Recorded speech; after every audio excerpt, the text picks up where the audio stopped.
everyone, I'm Dr. Shepard, your new orchestra teacher, and I wanted to talk about how to set up the cello for playing.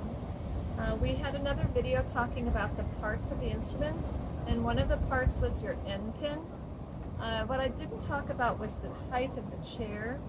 This is not the greatest chair for sitting in and playing the cello, but it's what I have here at the beach. I also have a cello board that is just a simple board with little notches in there with a rope, and you tie that onto the left leg of, you don't tie it on, but you set your left leg over that. The height of the chair should be the right height for you so that when you're sitting down, you have a 90-degree angle on your bend of your knee. This chair is a little bit high for me, and so I could put books underneath my feet. If it's too low, you could also get a cushion to put underneath you so it's a little bit higher for the right height. For me right now, since I don't have any books to put under my feet, I'm just going to set my feet up a little bit on my tiptoe. So when you sit down, you want to sit on the front edge of your chair. You really, for cello playing, should really pay attention to how your back is situated. So you want to be on the top of your sit bones. You kind of roll around and find the top of your sit bones, and then you don't want a straight back so that your back is uncomfortable. You just want to feel like you're being suspended from a string, and you're just sitting nice and tall. Your back has a natural curve to it, so you just want to balance your shoulders over your sit bones to be feeling very balanced.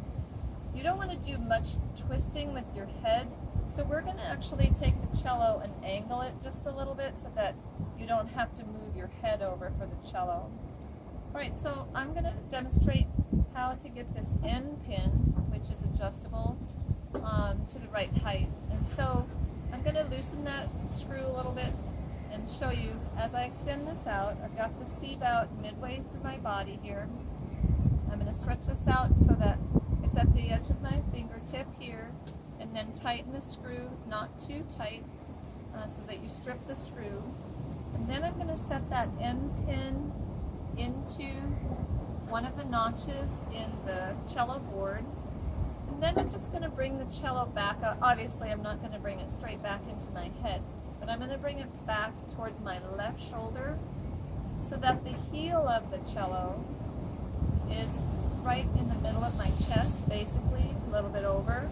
And then this C peg is behind my left ear. So this bottom peg on this side is behind my left ear. And I really don't want to turn the cello one way or the other. I want it to be pretty much straight. And it should feel very flexible, balanced, so you can move around a little bit. When you're playing, you might be moving a little bit with your cello.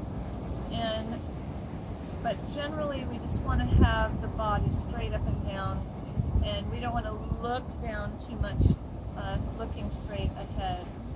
And so eventually then when we put our left hand out, I usually do this to teach my students how to get the cello hand in the correct position, where you put your left hand straight out, reach over, touch your right shoulder, and then bring the whole hand back so that you're kind of shaping your hand like a C, and then your thumb is going to be pointing to the right, and your fingers are going to be pretty much going perpendicular down on the tips of the fingers into the string. So that gives you a nice C shape for playing the cello. And so when you're set up properly, the tips of the lower bout will probably be real close to the inside edge of each knee. And that is how to hold the cello.